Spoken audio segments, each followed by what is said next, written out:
To do your mitered corner, grab a corner, put those on top of each other. Don't try to line up these here, right? Because it will not work. Right, edge to edge, pin in there. What we're going to sew is, let me just, so long here, 1 centimeter seam allowance, yeah? Super simple.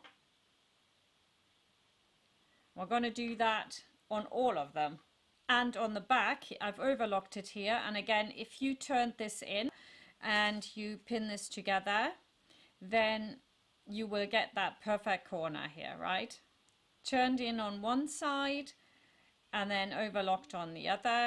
And if you didn't turn that in and you do what I do, you just go to here. And once that's turned out, it'll just lie on top of it like that, instead of going straight to the corner. It gives you such a clean finish.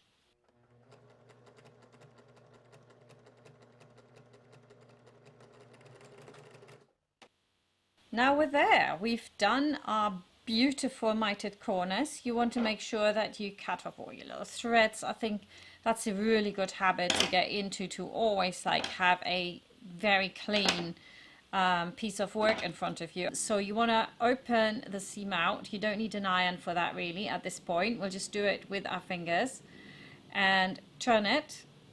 We're going to go over to the ironing board in a minute. Perfect. So I do the other side now. I do exactly the same.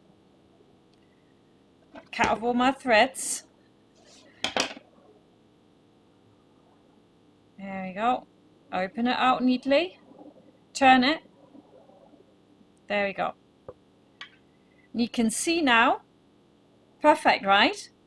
All I have to do is go over and iron it, and wow, rock and roll.